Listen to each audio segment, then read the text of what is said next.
ভারতে ১২০০ টন ইলিশ রপ্তানিতে ক্ষুব্ধ বাংলাদেশের ক্রেতারা। বাজারে ইলিশের চাহিদা ব্যাপক থাকলেও দাম আকাশ ছোঁয়া।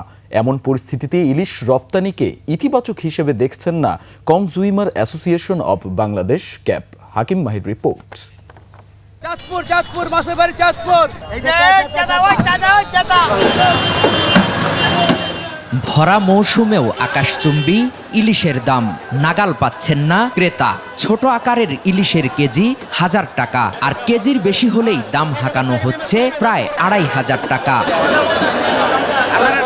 সরকারের ঘোষণা অনুযায়ী দুর্গাপূজা উপলক্ষে ১২০০ মেট্রিক টন ইলিশ ভারতে রপ্তানির প্রক্রিয়া শুরু হয়েছে।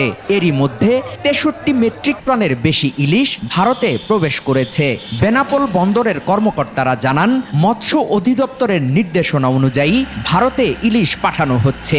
৬টি প্রতিষ্ঠান ৩৭.৪৬ মেট্রিক টন ইলিশ মাছ রপ্তানির জন্য আমাদের কাছে আবেদন করি এবং আমরা স্বাস্থ্য সনদ পরীক্ষা শেষে তাদেরকে ইলিশ মাছ রপ্তানির জন্য অনুমতি প্রদান করি। ভারতে রপ্তানির জন্য ইলিশের মূল্য বেঁধে দিয়েছে সরকার। প্রতি কেজি ইলিশের দর সর্বোচ্চ ১৫০০ টাকা। তবে ঢাকার বাজারে একই আকারের ইলিশ বিক্রি হচ্ছে ২০০০ থেকে ২৩০০ টাকা পর্যন্ত। আড়তদাররা বলছেন, এতে করে বাজারে কমেছে সরবরাহ, আর ক্রেতারা ক্ষুব্ধ বাড়তি দাম নিয়ে। ইন্ডিয়ার সাথে চুক্তিবদ্ধ করা আছে, এই জন্য ওখানে ১৫০০, আর আমাকে এখানে কোনো চুক্তি নাই। মোকামে যদি মাছ মনে করেন ইন্ডিয়াতে নিয়ে যায় তাহলে এখানে দাম বাড়বো, আর যদি মোকামের থেকে না নেয় তাহলে মাছ এখানে দাম কমবো।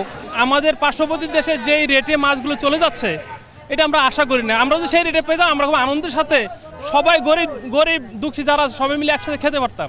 এদিকে ভারতে ইলিশ রপ্তানি নিয়েও আছে ক্ষোভ। শনিবার রাজধানীর প্রেস ক্লাব এলাকায় ঝাড়ু মিছিল হয়েছে।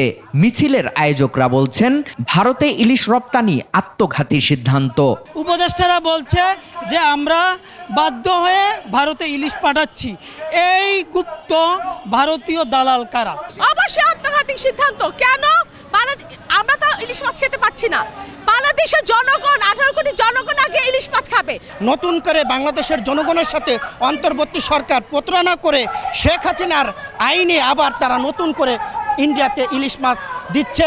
দেশের বাজারে ইলিশের দাম বাড়া নিয়ে সরকারের নীতি ও মধ্যস্বত্বভোগীদের দায়ী করেছে consumer association of Bangladesh cap. ভারতে রপ্তানি নিয়েও আছে সমালোচনা।